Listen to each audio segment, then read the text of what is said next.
مجھے نکاح کسی بھی قیمت پر قبول نہیں ہے چچی جان. آپ میرے ساتھ زبردستی ہرگز نہیں کر سکتی، نہ ہی میں اس فیصلے پر کبھی بھی سر جھکاؤں گی.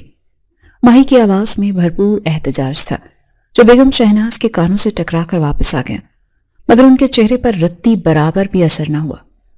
تمہاری مرضی یا نامرضی کی یہاں کوئی اہمیت نہیں ہے ماہی بی بی. یہ فیصلہ ہو چکا ہے اور آج شام تم اس ادھیڑ اس شخص کے ساتھ رخصت ہو جاؤ گی جو تمہارے لیے چنا گیا ہے. شہناز بیگم نے حتمی انداز میں فیصلہ سناتے ہوئے اس کے سامنے رکھا ہوا زیور کا ڈبہ کھولا اور ایک سخت اور گہری نظر اس کے چہرے پر ڈالی جس سے غصے اور بے بسی کی ملی جلی تصویر بنا ہوا تھا. میں یہاں سے بھاگ جاؤں گی یا پھر خود کو کوئی نقصان پہنچا لوں گی، مگر اس شخص سے شادی نہیں کروں گی جس کی عمر میرے باپ کے برابر ہے. یہ سراسر ظلم. ماہی نے دو ٹوک الفاظ میں اپنا فیصلہ سنایا تو شہناز بیگم نے تیزی سے آگے بڑھ کر اس کے بازو کو پوری قوت سے دبوس لیا. اگر تم نے ایسی کوئی بھی بےہودہ حرکت کرنے کی کوشش کی تو یاد رکھنا تمہاری چھوٹی بہن کا تو میں جینا حرام کر دوں گی اور اسے گھر سے نکال پھینکوں گی. اس لیے چپ چاپ تیار ہو جاؤ، اسی میں تمہاری عافیت ہے. یہ دھمکی تیر بہدف ثابت ہوئی تھی اور ماہی اپنی بہن کی خاطر اپنے آنسو ضبط کرتے ہوئے خاموشی سے بیٹھ گئی.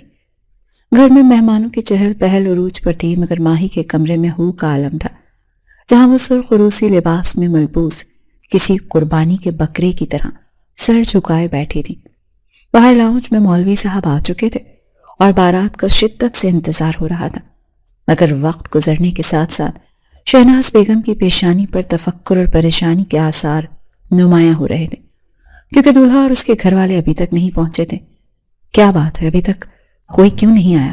فون ملا ان کو اور پوچھو کہ اتنی دیر کیوں ہو گئی ہے، شہناز بیگم نے جھنجھلا کر اپنے شوہر سے کہا تو انہوں نے گھبراہٹ میں فون کان سے لگایا.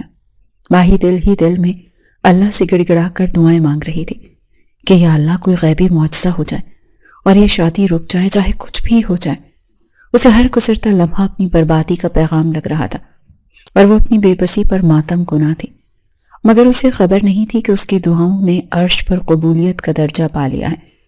اچانک فون کی گھنٹی بجی اور شہناز بیگم کے شوہر نے بات سنی تو ان کے چہرے کا رنگ ہلدی کی طرح زرد ہو گیا اور ہاتھ کانپنے لگے. کیا ہوا ہے؟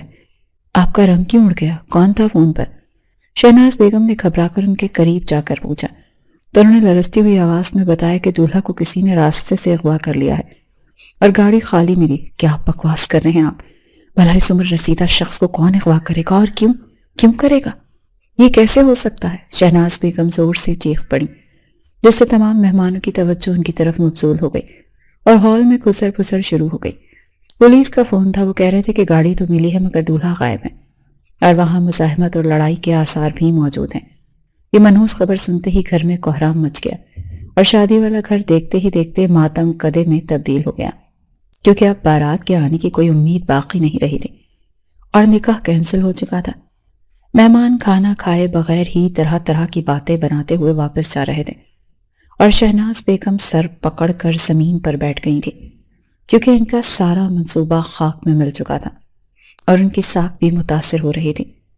ماہی شور شرابے سے دور اپنے کمرے میں واپس آئی تو اس کے چہرے پر ایک عجیب سا سکون اور اطمینان تھا کیونکہ وہ بہت بڑی اور یقینی مصیبت سے بچ گئی تھی. اس نے فوراً شکرانے کے نفل ادا کیا اور دل ہی دل میں اس نامعلوم اغواکار کا شکریہ ادا کیا جس نے عین وقت پر آ کر اسے بچا لیا تھا. پتہ نہیں کون فرشتہ بن کر آیا ہے جس نے میری زندگی بربادی سے بچا لی، اللہ اس کا بھلا کرے.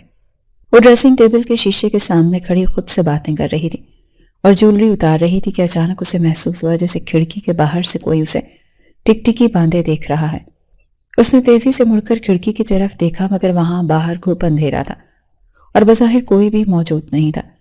وہ اسے اپنا وہم سمجھ کر دوبارہ شیشے کی طرف متوجہ ہوئی تو پھر وہی احساس پہلے سے زیادہ شدت سے ابھرا کہ کوئی ہے جو اندھیرے میں چھپ کر اس کی ہر نقل و حرکت پر گہری نظر رکھے ہوئے ہے. اس نے ہمت کر کے کھڑکی کا پٹ کھولا اور باہر گلی میں جھانکا تو سڑک تو بالکل ویران پڑی تھی اور دور دور تک کسی ذی روح کا نام و نشان نہیں تھا.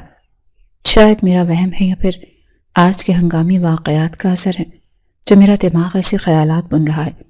اس نے خود کو زبردستی تسلی دی اور کھڑکی بند کر کے پردے اچھی طرح برابر کر دیے. اسے معلوم نہیں تھا کہ یہ اس کا وہم نہیں بلکہ خوفناک حقیقت ہے اور کوئی سایہ واقع اس کے تعاقب میں لگ چکا ہے جو اب اس کی زندگی کا حصہ بننے والا تھا. مجھے یہ بتاؤ کہ آج اس نے کیا پہنا تھا، کس سے بات کی اور کتنی بار مسکرائی، کیونکہ میں اپنی غیر موجودگی میں بھی اس کی زندگی کا ہر لمحہ اپنی آنکھوں کے سامنے دیکھنا چاہتا ہوں، اور اگر تمہاری رپورٹ میں 1 سیکنڈ کا بھی جھول ہوا تو میں تمہاری زبان کھینچ لوں گا۔ رمیز حیدر نے اپنے سامنے کھڑے باڈی گارڈ کی آنکھوں میں آنکھیں ڈال کر دھاڑتے ہوئے سوال کیا تو وہ دیو ہیکل شخص بھی خوف سے پسینے میں شرابور ہو گیا۔ سر وہ آج گھر سے باہر نہیں نکلی، بس شام کے وقت چھت پر آئی تھیں، بہت اداس لگ رہی تھیں، جیسے کسی گہری سوچ میں گم ہوں۔ ہم نے دور سے تصویریں لی ہیں جو آپ کے ٹیبل پر موجود ہیں، یقین کریں ہماری نظر اس پر عقاب کی طرح جمی ہوئی ہے کہ پرندہ بھی پر نہیں مار سکتا۔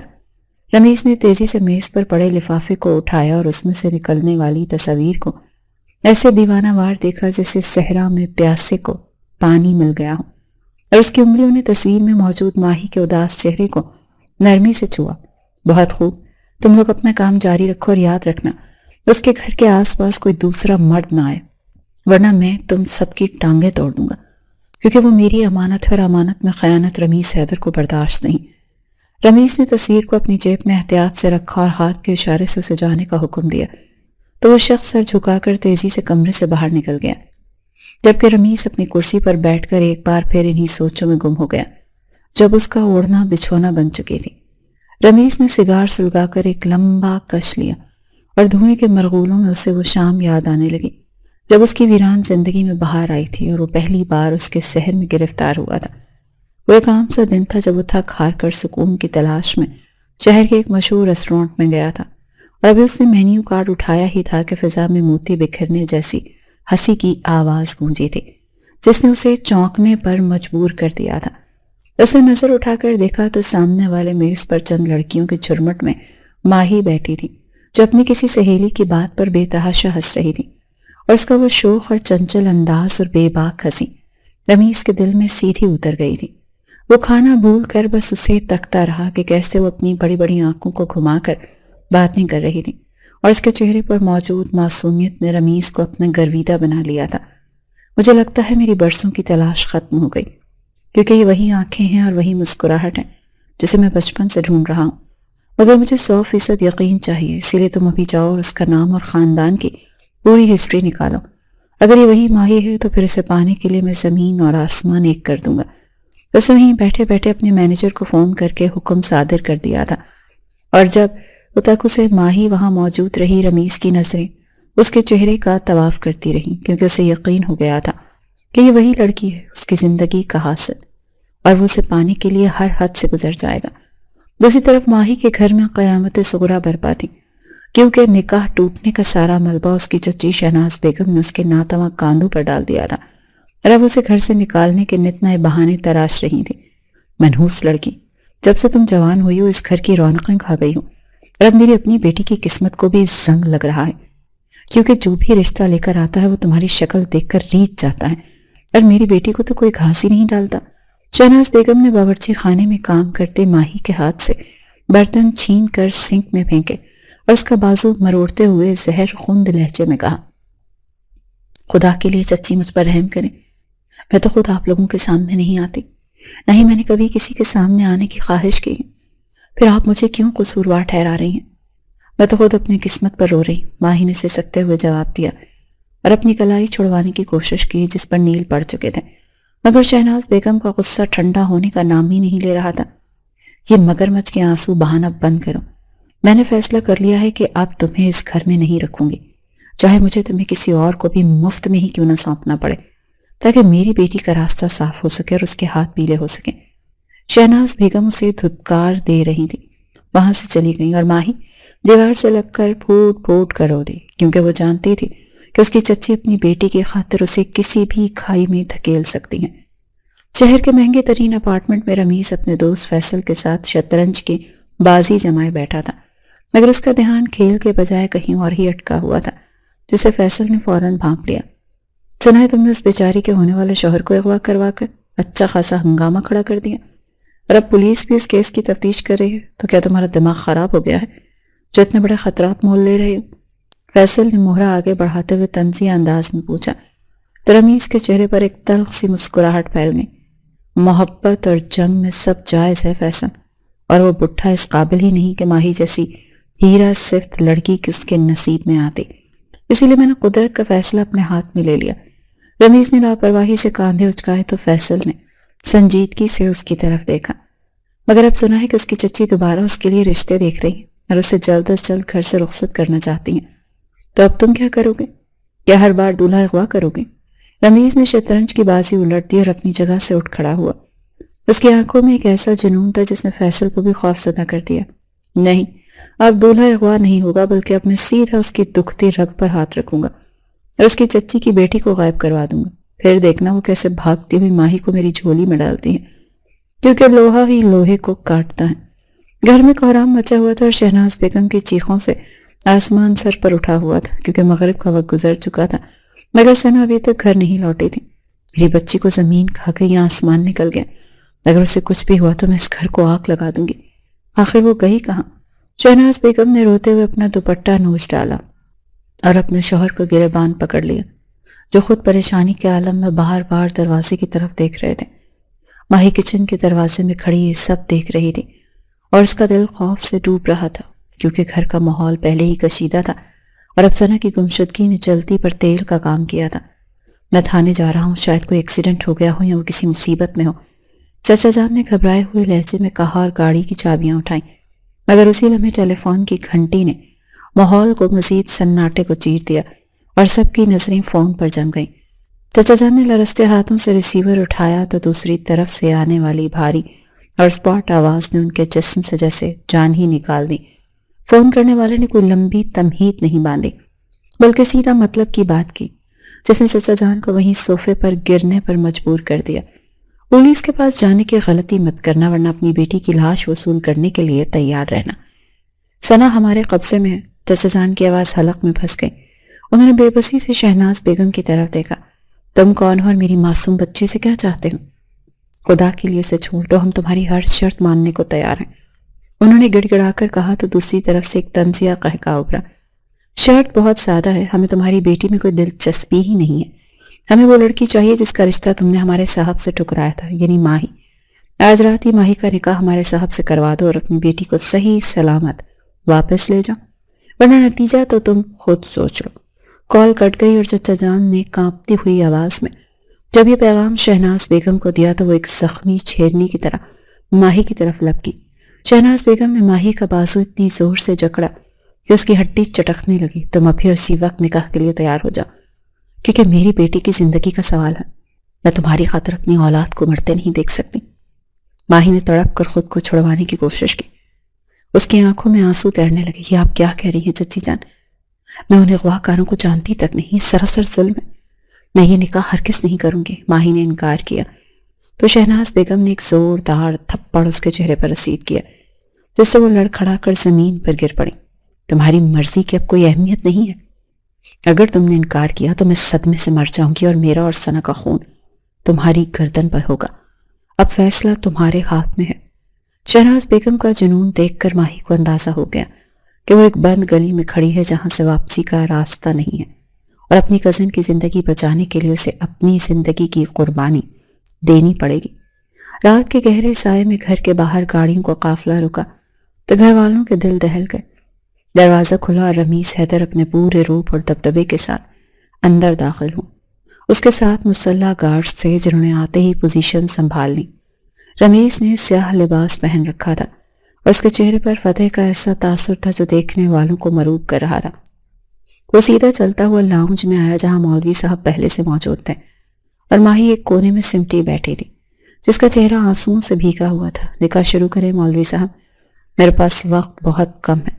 رمیز نے کلائی پر بندھی مہنگی کھڑی دیکھتے ہوئے سرد لہجے میں حکم دیا اور صوفے پر بیٹھ گیا، جبکہ شہناز بیگم اور چچا جان سہمے ہوئے ایک طرف کھڑے تھے۔ نکاح کی کاروائی شروع ہوئی تو کمرے میں موت جیسی خاموشی چھا گئی۔ جب ماہی سے اجازت طلب کی گئی تو اس نے نفرت بھری نظروں سے رمیز کی طرف دیکھا، جو بڑے اطمینان سے اسے ہی دیکھ رہا تھا، جیسے اسے اپنی جیت کا پورا یقین ہو۔ جبر اور مجبوری کے سائے میں ماہی نے اسبات میں سر ہلا دیا اور نکاح نامے پر دستخط کر دیے، جو دراصل اس کی بربادی کا پروانہ تھے۔ دستخط ہوتے ہی رمیز سے جیب سے موبائل نکالا اور اپنے آدمیوں کو ایک مختصر کال کی، لڑکی کو چھوڑ دو۔ چند لمحوں بعد ہی باہر گیٹ کھلنے کی آواز آئی اور ثنا روتی ہوئی اندر داخل ہوئی، جسے دیکھ کر شہناز بیگم ننگے پاؤں اس کی طرف بھاگی۔ ماں بیٹی کے ملنے کا منظر جذباتی تھا، مگر رمیز نے اس ڈرامے پر کوئی توجہ نہیں دی۔ وہ اپنی جگہ سے اٹھا اور ماہی کے سر پر آ کر کھڑا ہوا۔ اٹھو، اب یہ گھر تمہارا نہیں ہے۔ اس کا لہجہ حتمی اور سخت تھا۔ ماہی نے ایک نظر اپنے چچا اور چچی کی طرف دیکھا، جو اپنی بیٹی میں مگن تھے اور اسے بھول چکے تھے۔ اس بے رخی نے ماہی کے دل پر گہرا زخم لگایا۔ رمیز نے اس کا ہاتھ تھاما تو اسے کرنٹ سا لگا۔ اس نے ہاتھ کھینچنے کی کوشش کی، مگر رمیز کی گرفت آہنی شکنجے جیسی تھی۔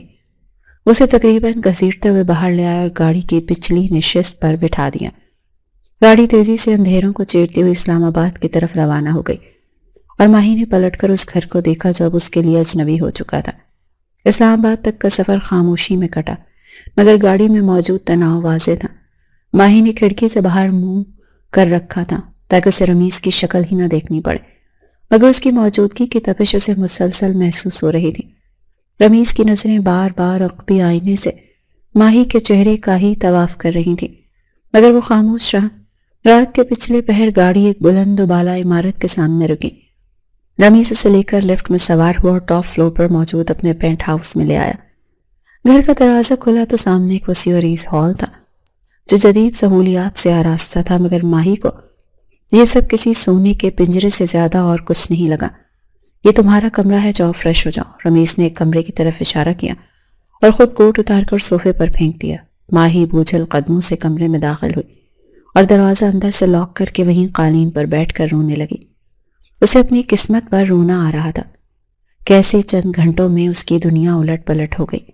ابھی اسے بیٹھے کچھ ہی دیر ہوئی تھی کہ دروازے کے ہینڈل پر دباؤ پڑا اور پھر دروازہ کھٹکھٹایا گیا۔ ماہی کا دل حلق میں آ گیا۔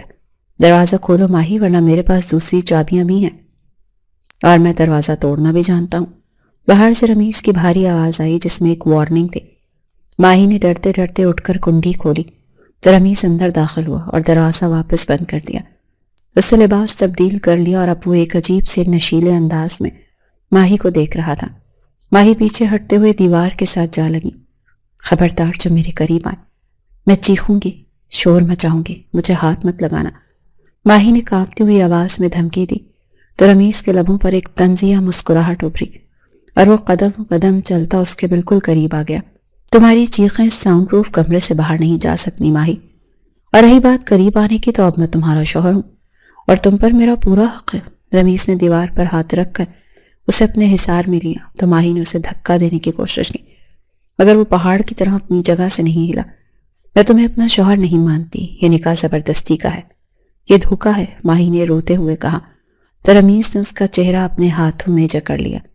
نکاح نکاح ہوتا ہے، چاہے زبردستی ہو یا رضامندی سے، اور آج کی رات اس بات پر مہر لگائے گی کہ تم صرف اور صرف رمیز حیدر کی ملکیت ہو۔ اس کی آنکھوں میں ایک ایسا جنون اور طلب تھی جس نے ماہی کو خوف سے مفلوج کر دیا۔ رمیز نے جھک کر اس کے کان کے پاس سرگوشی کی۔ بہتر یہی ہے کہ خوشی سے قبول کر لو، کیونکہ اب میں تمہارا شوہر ہوں اور یہ حقیقت اب کبھی نہیں بدلے گی۔ رمیز نے لائٹ بند کر دی اور کمرے میں چھا جانے والا اندھیرا ماہی کو یہ باور کروانے کے لیے کافی تھا کہ اب وہ صرف رمیز حیدر کی بیوی ہے، اور اس فیصلے کے آگے اس کی مرضی یا انکار کی اب کوئی اہمیت نہیں رہی۔ ماہی خاموشی سے آنسو بہاتی رہی، کیونکہ وہ جانتی تھی کہ رشتہ اب ایک اٹل حقیقت بن چکا ہے جسے قبول کرنے کے سوا اس کے پاس اور کوئی راستہ نہیں بچا۔ اس رات اسلام آباد کے اس بند کمرے میں ماہی نے اپنی قسمت کے لکھے کے سامنے ہار مان لی تھی، اور رمیز نے اس رشتے پر اپنی مہر ثبت کر دی جہاں سے فرار کا کوئی راستہ نہیں، اور یہی وہ رات تھی جس نے ان دونوں کی زندگیوں کو ہمیشہ کے لیے جوڑ دیا تھا۔ اسلام آباد کے اس پرتعیش فلیٹ میں ماہی کو قید ہوئے کئی ہفتے گزر چکے تھے، مگر اس کے لیے ہر لمحہ صدیوں پر محیط تھا۔ وہ ابھی تک اس بھیانک رات کے سحر سے نہیں نکل سکی تھی جب نکاح کے فوراً بعد رمیز نے اسے اس بات کا احساس دلایا تھا کہ اب وہ صرف ایک کاغذ کے ٹکڑے پر ہی نہیں بلکہ حقیقتاً اس کی بیوی بن چکی ہے۔ اس رشتے کا آغاز اگرچہ ماہی کی مرضی کے خلاف ہوا تھا، مگر اب وہ رمیز حیدر کی منقوحہ تھی، اور یہ ایسا بندھن تھا جسے وہ چاہ کر بھی چھٹلا نہیں سکتے تھے۔ وہ ہر صبح خود کو کوستی کہ وہ کیوں اس شخص کی قید میں ہے جو اسے اپنی ملکیت سمجھتا ہے۔ رمیز کا رویہ اس کے ساتھ عجیب تھا۔ وہ ہر صبح خود کو کوستی کہ وہ کیوں زندہ ہے اور کیوں اس شخص کی قید میں ہے جو اسے اپنی ملکیت سمجھتا ہے۔ رمیز کا رویہ اس کے ساتھ عجیب تھا۔ وہ دن میں اس پر سخت پہرے بٹھاتا، رات کو اسی کے حق سے اس کے قریب آتا جیسے وہ اس کی محبوبہ ہو، مگر ماہی کے لیے وہ لمحات موت سے بدتر ہوتے تھے۔ اس جبر کے رشتے نے ماہی کے دل میں رمیز کے لیے نفرت کا ایسا پہاڑ کھڑا کر دیا تھا جسے سر کرنا اپنا ممکن لگ رہا تھا۔ ایک دوپہر رمیز گھر پر نہیں تھا اور ملازمہ بھی کچن میں مصروف تھے کہ ماہی کو موقع مل گیا۔ اس نے ڈرتے ڈرتے لینڈ لائن فون اٹھایا اور کانپتے ہاتھوں 75 پر کال ملا دی۔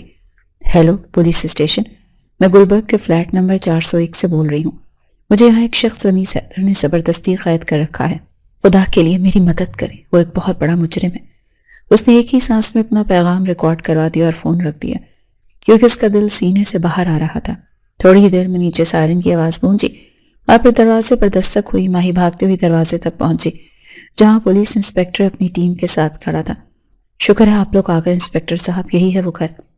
مجھے یہاں سے نکالے، میں یہاں ایک پل بھی نہیں رہنا چاہتی۔ ابھی وہ بول ہی رہی تھی کہ پیچھے سے ایک بھاری ہاتھ نے اس کا بازو دبوچ لیا۔ رمیز حیدر نہ جانے کب وہاں آ گیا تھا اور اس کے چہرے پر بلا کا سکون تھا۔ انسپکٹر کی نظر جیسے ہی رمیز پر پڑی تو اس کا رویہ فوراً بدل گیا۔ اس نے آگے بڑھ کر رمیز کو سیلیوٹ کیا۔ سوری سر، ہمیں ہیلپ لائن پر ایک ڈسٹربنگ کال موصول ہوئی تھی کہ یہاں کوئی خاتون مشکل میں ہے۔ ہمیں اندازہ نہیں تھا یہ آپ کی رہائش گاہ ہے۔ انسپکٹر کی آواز میں معذرت اور خوف دونوں شامل تھے۔ رمیز نے مسکراتے ہوئے ماہی کو اپنے ساتھ بھینچ لیا جو حیرت اور صدمے سے بت بنی کھڑی تھی۔ کوئی بات نہیں انسپکٹر، دراصل میری بیوی کی ذہنی حالت ان دنوں کچھ ناساز ہے اور یہ ڈپریشن کی دوائیاں لے رہی ہیں۔ اکثر یہ ایسی حرکتیں کر بیٹھتی ہیں جس کے لیے میں شرمندہ ہوں۔ رمیز نے اتنی صفائی سے جھوٹ بولا کہ ماہی کا دماغ سن ہو گیا۔ یہ جھوٹ بک رہا ہے، میں پاگل نہیں، یہ شخص مجرم ہے، اس نے مجھے اغوا کیا ہے۔ آپ لوگ میری بات کیوں نہیں سن رہے؟ ماہی نے چیخ کر انسپکٹر کا دامن پکڑنے کی کوشش کی مگر انسپکٹر نے ادب سے پیچھے ہٹتے ہوئے رمیز کی طرف دیکھا۔ سمجھ سکتا ہوں سر، اللہ بھابھی کو جلد صحت یاب کرے، ہم چلتے ہیں۔ آپ کو ڈسٹرب کرنے کے لیے معافی چاہتا ہوں۔ پولیس کی ٹیم نے واپسی کی راہ لی اور ماہی کی امیدوں کا آخری چراغ بھی بجھ گیا۔ دروازہ بند ہوتے ہی رمیز نے ماہی کو جھٹکے سے چھوڑا۔ اس کی آنکھوں میں غصے کے شعلے بھڑک رہے تھے۔ تم نے میری پیٹھ پیچھے فار کرنے کی کوشش کی ہے ماہی، تم نے سوچ بھی کیسے لیا کہ تم پولیس کو بلواؤ گی اور مجھے گرفتار کروا لو گی؟ اس نے آگے بڑھ کر ماہی کا چہرہ اپنے ہاتھوں میں جکڑ لیا۔ اس شہر کا قانون میری جیب میں ہے اور یہاں وہی ہوتا ہے جو رمیز حیدر چاہتا ہے۔ آئندہ اگر تم نے ایسی کوئی حماقت کی تو میں بھول جاؤں گا کہ تم میری بیوی ہو اور میں تم سے محبت کرتا ہوں۔ اس کی آواز کی گرج اور آنکھوں کی وحشت دیکھ کر ماہی سہم گئی، روتے ہوئے اپنے کمرے کی طرف بھاگی۔ اسے اندازہ ہو گیا تھا کہ وہ ایک ایسے جال میں پھنس چکی ہے جہاں سے نکلنے کا کوئی راستہ نہیں ہے اور یہ شخص واقعی کوئی عام آدمی نہیں بلکہ ایک بااثر مافیا ہے۔ اس واقعے کے بعد رمیز نے گھر کی سیکیورٹی مزید سخت کر دی اور ماہی پر ہر وقت نظر رکھنے کا حکم دے دیا۔ ماہی کا شک اب یقین میں بدل چکا تھا کہ رمیز ضرور کوئی غیر قانونی کام کرتا ہے۔ ایک دن جب رمیز نہانے کے لیے گیا ہوا تھا تو ماہی نے ہمت کر کے اس کے کمرے کا رخ کیا اور اس کی الماری کو ٹٹولنا شروع کر دیا۔ وہ کسی ثبوت کی تلاش میں تھی جو اس کے شک کو پختہ کر سکے اور وہ دنیا کو اس کا اصلی چہرہ دکھا سکے۔ اس الماری کے خفیہ خانے سے ایک پستول اور کچھ فائلیں ملی جن پر عجیب و غریب سے نام لکھے ہوئے تھے۔ ابھی وہ فائل کو کھول کر دیکھ ہی رہی تھی کہ پیچھے سے باتھ روم کا دروازہ کھلا اور رمیز باہر نکل آیا۔ ماہی کے ہاتھ سے فائل چھوٹ کر زمین پر گر گئی اور اس کا رنگ فاق ہو گیا۔ رمیز نے ایک نظر زمین پر پڑی فائل اور پستول پر ڈالی اور پھر خون خار نظروں سے ماہی کو دیکھا۔ میری جاسوسی کر رہی تھی تم؟ میں نے تمہیں منع کیا تھا نا کہ میرے معاملات سے دور رہنا۔ وہ شیر کی طرح دھاڑا اور ماہی کے قریب آ کر اس کا بازو مروڑ دیا۔ میں جانتی تھی تم ایک چور اور مجرم ہو، تبھی تو تم نے مجھے یہاں قید کر رکھا ہے تاکہ تمہارا راز نہ کھل سکے۔ ماہی نے درد کی پرواہ کیے بغیر اس کی آنکھوں میں آنکھیں ڈال کر دیکھا۔ ہاں ہوں میں مجرم، میرے دشمن بہت ہیں اور اسی لیے میں تمہیں یہاں چھپا کر رکھا ہوں کیونکہ میں نہیں چاہتا کہ میری دشمنی کی آگ میں تم جل کر مر جاؤ، مگر تمہاری یہ حرکتیں مجھے مجبور کر رہی ہیں کہ میں تمہارے ساتھ سختی کروں۔ رمیز نے اسے دھکا دے کر بیڈ پر گرایا اور پستول اٹھا کر واپس الماری میں رکھ دیا۔ آج کے بعد اگر تم نے میرے سامان کو ہاتھ لگایا تو میں تمہارے ہاتھ توڑ دوں گا، یہ میری آخری وارننگ ہے۔ غصے سے وہ پیر پٹکتا ہوا کمرے سے نکل گیا اور ماہی وہیں بیٹھ کر اپنی قسمت پر آنسو بہاتی رہی۔ کچھ دن مزید گزرے تو ماہی کی طبیعت عجیب سی رہنے لگی۔ اسے صبح اٹھتے ہی متلی ہوتی اور چکر آتے۔ وہ کمزوری کے باعث زیادہ تر وقت بستر پر ہی گزارتی تھی۔ ایک صبح جب وہ ناشتے کی میز پر بیٹھی تو اسے اچانک شدید چکر آیا اور وہ کرسی سے نیچے گر پڑی۔ رمیز جو سامنے اخبار پڑھ رہا تھا گھبرا کر اٹھا اور اسے اپنی باہوں میں اٹھا لیا۔ ماہی آنکھیں کھولو، کیا ہوا تمہیں؟ اس نے ملازموں کو آواز دی اور فوراً ڈاکٹر کو کال کی۔ کچھ ہی دیر میں ڈاکٹر چیک اپ کر کے باہر نکلے تو رمیز بے چینی سے لاؤنج میں ٹہل رہا تھا۔ مبارک ہو مسٹر رمیز، جو خوشخبری آپ کی بیگم امید سے ہے۔ ڈاکٹر کے الفاظ سن کر رمیز کو لگا جیسے کائنات ہی تھم گئی ہے۔ اس کے چہرے پر جو خوشی اور سرشاری آئی وہ دیدنی تھی۔ وہ بھاگتا ہوا کمرے میں گیا جہاں ماہی ہوش میں آ چکی تھی اور خالی نظروں سے چھت کو گھور رہی تھی۔ تم نے سنا ماہی؟ ہم ماں باپ بننے والے، یہ ہماری محبت کی نشانی ہے جو بہت جلد ہماری دنیا میں آنے والی ہے۔ رمیز نے اس کا ہاتھ تھام کر چوما، مگر ماہی نے نفرت سے اپنا ہاتھ کھینچ لیا۔ محبت کی نہیں، یہ جبر کی نشانی ہے رمیز حیدر، اور میں اس بچے کو قبول نہیں کروں گی، ماہی نے ہسٹریائی کے عالم میں چیخ کر کہا۔ میں ایک مجرم کی اولاد کو جنم نہیں دوں گی۔ میں نہیں چاہتی کہ میرا بچہ بڑا ہو کر تمہارے جیسا ظالم اور درندہ بنے۔ اس کے الفاظ رمیز کے دل پر نشتر کی طرح لگے، مگر اس نے اپنا غصہ پی لیا۔ خبردار جو تم نے میرے بچے کے بارے میں ایسی بات کی، یہ میرا خون ہے اور تم چاہو یا نہ چاہو تمہیں اسے دنیا میں لانا ہوگا، اور میں اسے وہ تمام خوشیاں دوں گا جو میں نے خود نہیں دیکھی۔ رمیز نے حتمی لہجے میں فیصلہ سنایا اور اسے آرام کی تاکید کر کے باہر نکل گیا، کیونکہ وہ اس وقت ماہی سے بحث کر کے اس کی طبیعت خراب نہیں کرنا چاہتا تھا۔ ماہی اکیلی رہ گئی تو اس نے اپنے پیٹ پر ہاتھ رکھا اور زاروں قطار رونے لگی۔ اس کے اندر ایک مامتا جاگ رہی تھی، مگر نفرت کا غلبہ اس سے زیادہ تھا۔ نہیں، میں اسے یہاں پیدا نہیں ہونے دوں گی۔ اگر یہ یہاں رہا تو اس کا باپ اسے بھی مجرم بنا دے گا۔ میں ہر حال میں یہاں سے بھاگنا ہوگا۔ اپنے بچے کی خاطر مجھے اس قید خانے کو توڑنا ہوگا۔ اس نے عزم کر لیا کہ وہ اپنی اور اپنے آنے والے بچے کی زندگی بچانے کے لیے ہر خطرہ مول لے گی۔ اس کے ذہن میں فرار کے منصوبے بننے لگے۔ اسے معلوم نہیں تھا کہ گھر میں آنے والی نئی ملازمہ جسے رمیز نے خاص طور پر اس کا خیال رکھنے کے لیے بلایا ہے، وہ دراصل اس کی نجات دہندہ نہیں بلکہ ایک نئی مصیبت کا پیش خیمہ ثابت ہونے والی ہے۔ رمیز حیدر کے جانے کے بعد گھر میں ایک عجیب سی ویرانی چھا گئی تھی، مگر آج کا دن معمول سے مختلف تھا، کیونکہ رمیز نے جاتے ہوئے ایک ادھیڑ عمر ملازمہ کو ماہی کی خدمت پر مامور کیا تھا، جس کا نام نسیمہ تھا۔ دیکھو ماہی، یہ نسیمہ خالہ ہیں اور آج سے یہ تمہارا سایہ بن کر رہیں گے۔ ان کا کام صرف تمہاری صحت کا خیال رکھنا ہے اور تمہیں وقت پر دوائیاں دینا ہے، اور خبردار جو تم نے ان کے ساتھ کوئی بھی بدتمیزی کی، کیونکہ یہ میرے بہت پرانے اور قابل اعتماد ملازم کی بیوی ہیں۔ رمیز نے سخت لہجے میں تاکید کی اور نسیمہ کو بھی اشاروں میں کچھ سمجھاتے ہوئے آفس کے لیے نکل گیا۔ ماہی نے نفرت بھری نظروں سے نسیمہ کی طرف دیکھا اور منہ پھیر لیا، کیونکہ اسے رمیز کے لائے ہوئے کسی شخص سے گھن آتی تھی اور وہ کسی بھی پر اعتبار کرنے کو تیار نہیں تھی۔ نسیمہ نے بڑی عاجزی سے سر جھکایا اور خاموشی سے گھر کے کاموں میں مصروف ہو گئی، مگر اس کی آنکھوں میں ایک ایسی چمک تھی جو بہت کسی گہری سازش کا پتہ دے رہی تھی، جسے ماہی اپنی معصومیت اور پریشانی میں بھانپ ہی نہ سکی۔ دن ڈھلنے کے ساتھ ہی ماہی کی بے چینی بڑھتی جا رہی تھی۔ وہ اپنے کمرے میں ٹہل رہی تھی کہ نسیمہ جوس کا گلاس لے کر اندر آئی۔ بیٹی، تم کیوں اپنی جان گھلا رہی ہو؟ میں جانتی ہوں کہ صاحب کا رویہ تمہارے ساتھ سخت ہے، مگر تم اس حالت میں اپنا خیال رکھو ورنہ بچہ کمزور ہو جائے گا۔ نسیمہ نے انتہائی ہمدردی اور اپنائیت سے کہا تو ماہی کی آنکھوں میں آنسو آ گئے۔ خالہ، میں یہاں نہیں رہنا چاہتی۔ یہ شخص انسان نہیں درندہ ہے، اس نے مجھے قید کر رکھا ہے اور میں نہیں چاہتی کہ میرا بچہ اس جہنم میں آنکھ کھولے۔ ماہی کا دکھ امڈ آیا اور وہ پھوٹ پھوٹ کر رونے لگی۔ نسیمہ نے آگے بڑھ کر اسے گلے سے لگا لیا اور اس کے سر پر ہاتھ پھیرا۔ چپ کر جاؤ میری بچی، میں بھی ایک عورت ہوں اور تمہارا دکھ سمجھ سکتی ہوں۔ میں نے اپنی آنکھوں سے صاحب کے ظلم دیکھے ہیں اور میرا دل خون کے آنسو روتا ہے، مگر میں مجبور ہوں کہ کچھ کر نہیں سکتی۔ نسیمہ نے باتوں باتوں میں رمیز کے خلاف ماہی کے دل میں مزید زہر بھر دیا اور اس کا اعتماد حاصل کرنے میں کامیاب ہو گئی۔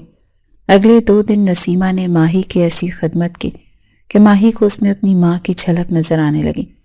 وہ ماہی کو یقین دلاتی رہی کہ وہ اس کی خیر خواہ ہے۔ ایک شام جب رمیز گھر پر نہیں تھا، نسیمہ گھبرائی ہوئی ماہی کے پاس آئی اور دروازہ بند کر کے سرگوشی میں بولی، بیٹی، اگر تم یہاں سے بھاگ جانا چاہتی ہو تو آج رات بہترین موقع ہے، کیونکہ صاحب آج شہر سے باہر کسی میٹنگ میں گئے ہیں اور گارڈز کی ڈیوٹی بھی تبدیل ہونے والی ہے۔ ماہی کا دل زور سے دھڑکا، اسے اپنی سماعت پر یقین نہیں آیا۔ کیا واقعی خالہ؟ مگر ہم باہر کیسے نکلیں گے؟ پہرا بہت سخت ہے، اور اگر پکڑے گئے تو؟ رمیز مجھے جان سے مار دے گا۔ ماہی کے لہجے میں خوف اور امید کی ملی جلی کیفیت تھی۔ تم فکر مت کرو، میں نے پچھلے دروازے والے چوکیدار کو کچھ پیسے دے کر ملا لیا ہے، وہ 10 منٹ کے لیے گیٹ کھلا چھوڑ دے گا، بس ہمیں اسی دوران نکلنا ہوگا۔ آگے میری ایک جاننے والے کی گاڑی کھڑی ہوگی جو تمہیں محفوظ مقام پر پہنچا دے گی۔ نسیمہ نے پورا منصوبہ سمجھایا تو ماہی کو لگا کہ اللہ نے اس کی سن لی اور آزادی کا دروازہ کھل گیا۔ رات کا پچھلا پہر شروع ہوتے ہی ماہی نے کالا برقع پہنا اور دل میں آیت الکرسی کا ورد کرتے ہوئے کمرے سے باہر نکل گئی۔ نسیمہ اس کے آگے آگے چل رہی تھی اور وہ دونوں بلیوں کی طرح دبے پاؤں کچن کے راستے پچھلے صحن میں پہنچ گئی۔ ماحول میں خوفناک سناٹا تھا اور ماہی کو اپنے دل کی دھڑکن اپنے کانوں میں سنائی دے رہی تھی۔ جیسا کہ نسیمہ نے کہا تھا، پچھلا چھوٹا گیٹ نیم وا تھا اور وہاں کوئی گارڈ موجود نہیں تھا۔ ماہی نے آزادی کی ہوا کو محسوس کیا تو اس کی آنکھوں میں آنسو آ گئے۔ وہ تیزی سے گیٹ سے باہر نکلی اور سڑک کی طرف بھاگی۔ سڑک ویران تھی اور اسٹریٹ لائٹس کی مدھم روشنی میں اسے امید کی کرن نظر آ رہی تھی۔ جلدی چلو بیٹی، وہ دیکھو گاڑی تمہارا انتظار کر رہی ہے۔ نسیمہ نے سڑک کے کونے پر کھڑے کیری ڈبے کی طرف اشارہ کیا جس کا انجن اسٹارٹ تھا۔ ماہی بھاگتی ہوئی گاڑی کے قریب پہنچی تو اسے لگا کہ وہ خواب دیکھ رہی ہے اور اب وہ اس قید سے ہمیشہ کے لیے آزاد ہو جائے گی۔ گاڑی کا سلائیڈنگ دروازہ کھلا اور ماہی نے ابھی اندر قدم رکھنے کی کوشش ہی کی تھی کہ گاڑی کے اندر سے 2 نقاب پوش آدمی باہر نکلے اور انہوں نے ماہی کو دبوچ لیا۔ چھوڑو مجھے، یہ کون لوگ ہیں خالہ؟ بچاؤ مجھے۔ ماہی نے چیخ کر نسیمہ کی طرف دیکھا مگر وہاں کا منظر دیکھ کر اس کے پیروں تلے سے زمین نکل گئی۔ نسیمہ جو ابھی تک ہمدردی کی دیوی بنی ہوئی تھی، اب اس کے چہرے پر ایک شیطانی مسکراہٹ تھی اور وہ بڑے اطمینان سے کھڑی تماشا دیکھ رہی تھی۔ بہت بہت شکریہ بیٹی، تم نے میرا کام آسان کر دیا، اب تم اپنی اگلی منزل پر جاؤ۔ نسیمہ کے طنزیہ الفاظ ماہی کے کانوں میں پگھلے ہوئے سیسے کی طرح اترے۔ اسے سمجھ آ گئی کہ وہ قید سے بھاگ کر ایک اور بڑی مصیبت کے جال میں پھنس چکی ہیں اور نسیمہ دراصل اس کے دشمنوں کی بھیجی ہوئی مہرہ تھی۔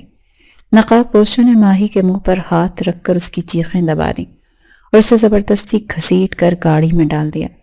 ماہی نے بہت ہاتھ پاؤں مارے مگر ان کی طاقت کے سامنے وہ بے بس تھی۔ گاڑی کا دروازہ زوردار آواز کے ساتھ بند ہوا اور کیری ڈبہ ٹائروں کی چیخ کے ساتھ سڑک پر دوڑنے لگا۔ گاڑی کے اندر گھپ اندھیرا تھا اور ماہی کو سانس لینے میں دشواری ہو رہی تھی۔ تم لوگ کون ہو؟ مجھے کہاں لے کر جا رہے ہوں؟ رمیز تمہیں چھوڑے گا نہیں، وہ تمہیں جان سے مار دے گا۔ ماہی نے روتے ہوئے دھمکی دی تو سامنے بیٹھے شخص نے ایک زوردار قہقہہ لگایا۔ رمیز تو اب خود اپنی جان بچانے کی فکر کرے گا کیونکہ اب اس کی سب سے بڑی کمزوری ہمارے ہاتھ میں ہے، اور تم دعا کرو کہ تمہارا شوہر ہماری شرائط مان لے ورنہ تمہاری لاش بھی اسے نہیں ملے گی۔ اس شخص کی بات سن کر ماہی پر غشی طاری ہونے لگی۔ اسے اپنی بے وقوفی پر شدید رونا آ رہا تھا کہ اس نے رمیز کی قید کو برا سمجھا جبکہ باہر کی دنیا اس سے کہیں زیادہ ظالم اور خوفناک تھی۔ گاڑی مسلسل سفر کر رہی تھی اور ماہی کا ہر لمحہ خوف اور دہشت میں گزر رہا تھا۔ اسے اپنے ہونے والے بچے کی فکر لاحق ہو گئی جس کی حفاظت کی خاطر اس نے یہ قدم اٹھایا تھا، مگر اب وہی بچہ سب سے زیادہ خطرے میں تھا۔ تقریباً آدھے گھنٹے کے سفر کے بعد گاڑی ایک سنسان علاقے میں واقع پرانے گودام کے اندر جا کر رکی۔ دروازہ کھلا اور اسے کسی جانور کی طرح کھینچ کر باہر نکالا گیا۔ سامنے ایک کرسی پر ایک نوجوان اور ماڈرن لڑکی بیٹھی سگریٹ پی رہی تھی جس کے چہرے پر غرور اور تکبر تھا۔ ماہی کو دیکھتے ہی اس لڑکی نے سگریٹ زمین پر پھینکا اور اسے پیر سے مسلتے ہوئے ماہی کے قریب آئی۔ تو یہ ہے وہ ماہی جس کے لیے رمیز نے پوری دنیا سے دشمنی مول لے لی ہے۔ لڑکی نے حقارت سے ماہی کا چہرہ اوپر کیا، اسے غور سے دیکھا۔ خوبصورت تو تم ہو، مگر افسوس کہ تمہاری یہ خوبصورتی تمہاری موت کا سبب بنے گی، لڑکی نے زہر خوند لہجے میں کہا اور اپنے آدمی کو اشارہ کیا، اسے باندھ دو اور رمیز کو کال ملاؤ کہ اس کی امانت ہمارے پاس پہنچ گئی ہے۔ ماہی کو ایک ستون کے ساتھ باندھ دیا گیا اور وہ بے بسی سے آنسو بہاتی رہی، جبکہ اسے اب شدت سے رمیز کی یاد آ رہی تھی، جو شاید برا تھا، مگر اس نے کبھی ماہی کو غیروں کے رحم و کرم پر نہیں چھوڑا تھا۔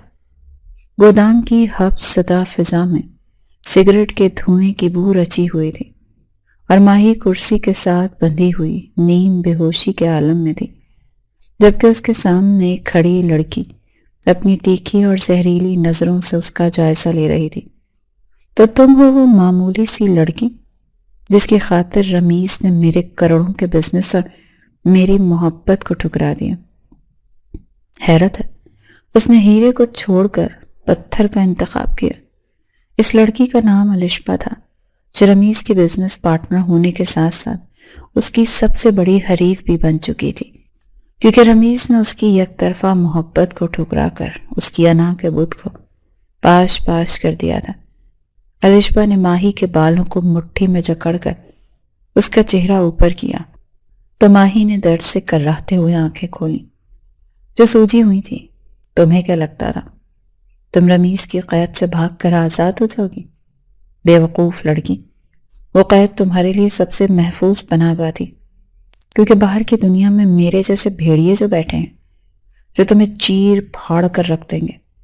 الشبا نے حقارت سے ماہی کا چہرہ جھٹکا اور اپنے گارڈ کو پستول لوڈ کرنے کا اشارہ کیا۔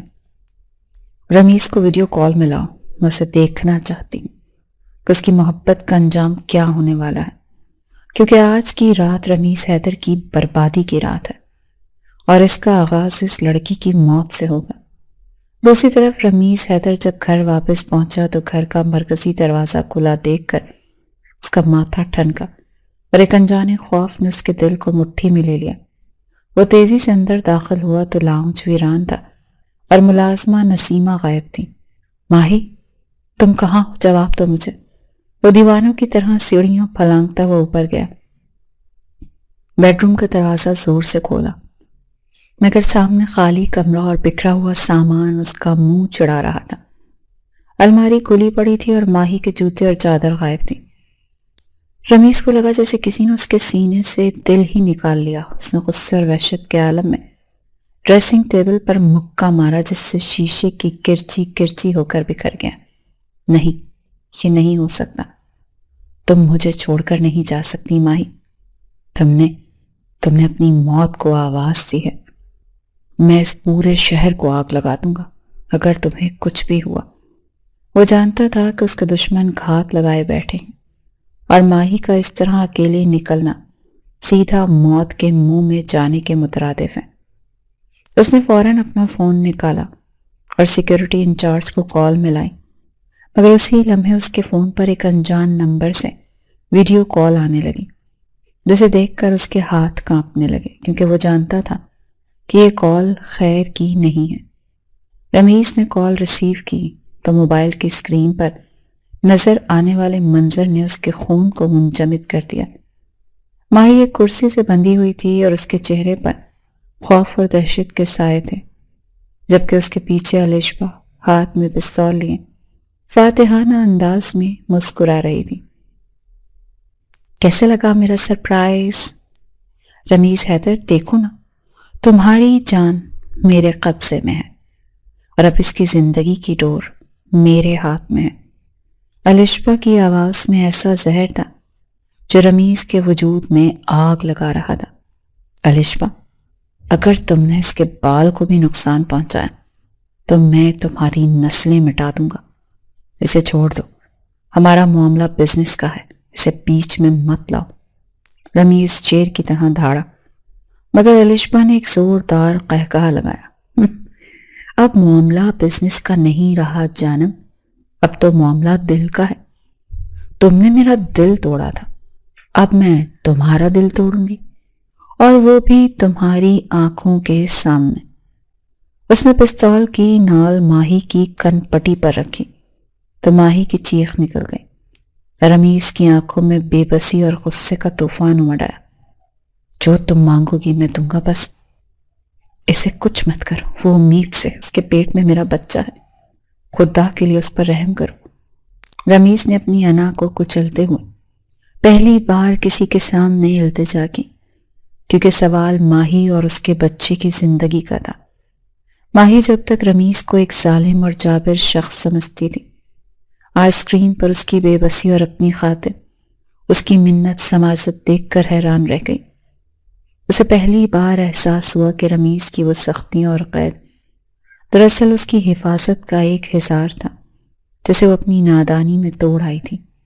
رمیز مجھے بچا لیں، میں واپس آنا چاہتی، میں آپ کے بغیر نہیں رہ سکتی، مجھے معاف کر دیں۔ ماہی نے روتے ہوئے رمیز کو پکارا تو الشبا نے غصے سے اس کے منہ پر ایک تھپڑ مارا۔ بکواس بند کرو، تمہارا ہیرو اب کچھ نہیں کر سکتا، وہ تماشا دیکھے گا۔ الشبا نے رمیز کی طرف دیکھا۔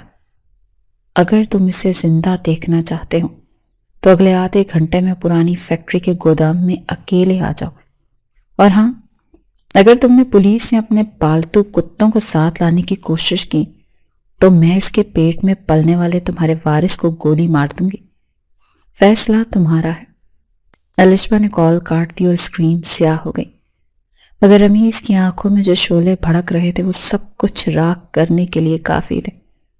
اس نے دراز سے اپنا لائسنس یافتہ پستول نکالا اور اسے لوڈ کرتے ہوئے آئینے میں اپنا عکس دیکھا۔ آج الشبا نے موت کو دعوت دی ہے اور میں اسے مایوس نہیں کروں گا۔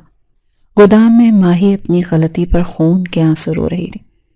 اسے نسیمہ کی مکارانہ باتیں اور اپنی بیوقوفی یاد آ رہی تھی کہ کیسے اس نے ایک دشمن کو اپنا مسیحا سمجھ لیا تھا۔ یا اللہ، مجھے رمیز کی قید منظور ہے، مگر ان ظالموں سے نجات دلا دے۔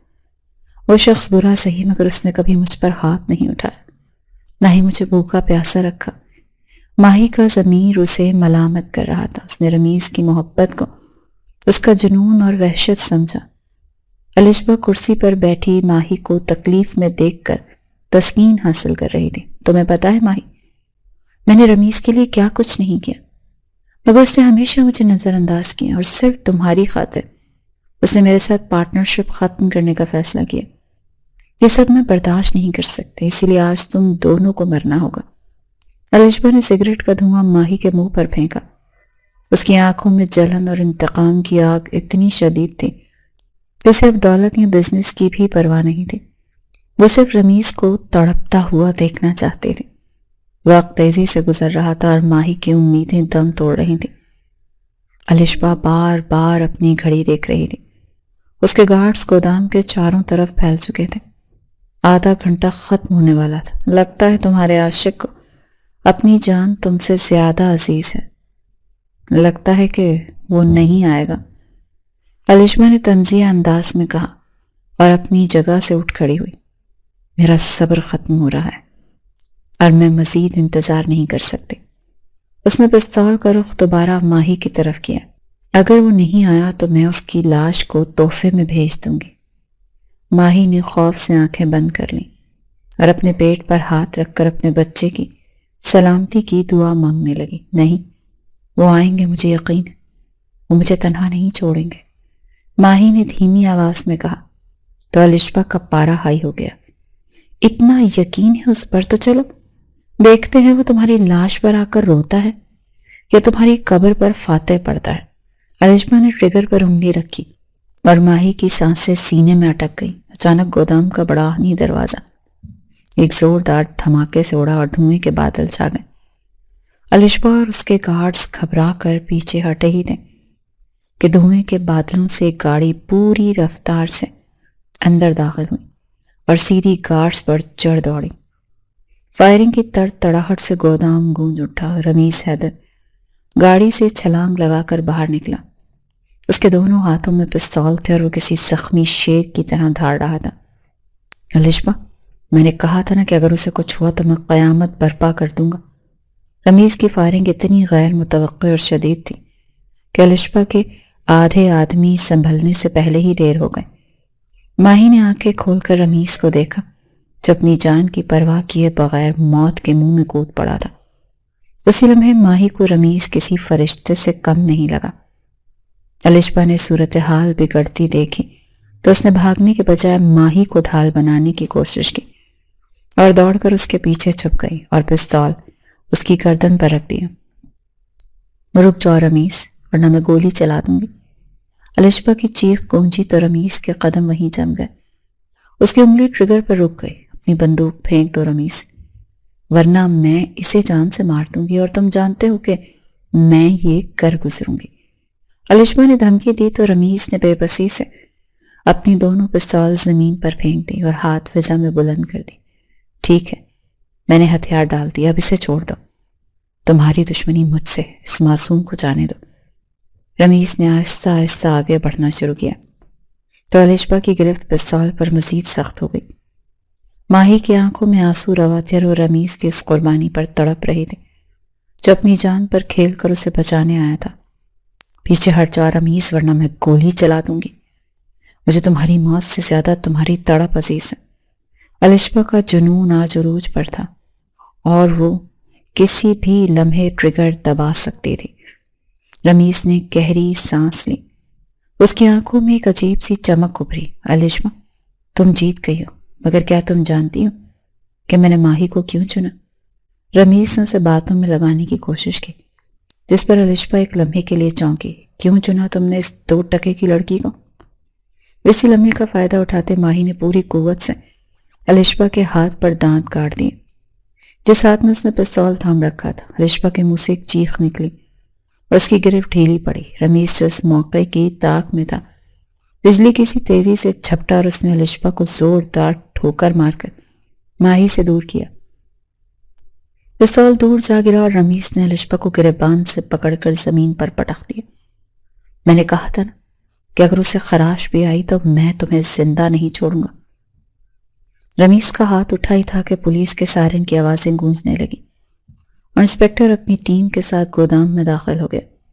پولیس نے الشبا اور اس کے بچے کچے ساتھیوں کو حراست میں لے لیا، جبکہ رمیز بھاگ کر ماہی کو اپنے سینے سے لگا گیا جو صدمے سے کانپ رہی تھی۔ میں ٹھیک ہوں ماہی، سب ختم ہو گیا، اب کوئی تمہیں مجھ سے دور نہیں کر سکتا۔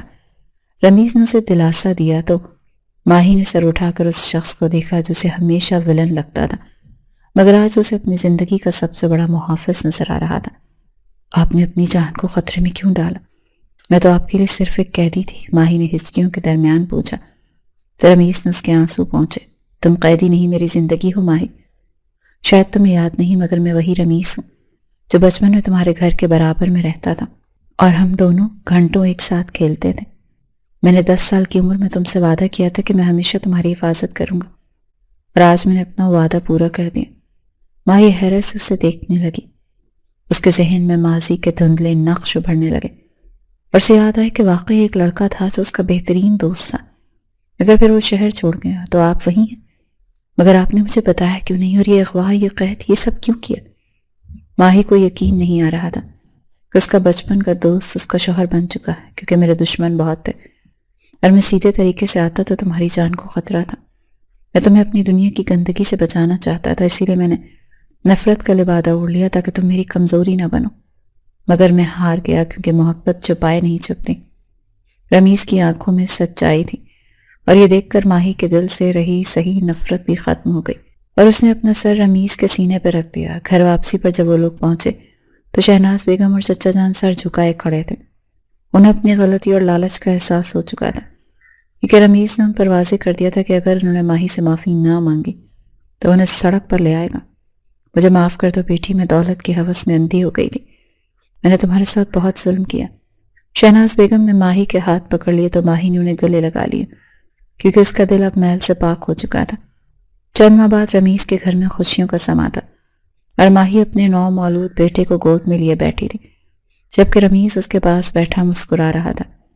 وہ قید خانہ جسے ماہی کبھی جہنم سمجھتی تھی اب اس کے لیے جنت بن چکا تھا، کیونکہ وہاں اب جبر نہیں بلکہ محبت اور اعتماد کا راج تھا۔ تمہیں پتہ ہے ماہی، اگر تم اس دن پولیس کو فون نہ کرتی تو شاید مجھے کبھی پتہ نہ چلتا کہ تم کتنی بہادر ہو۔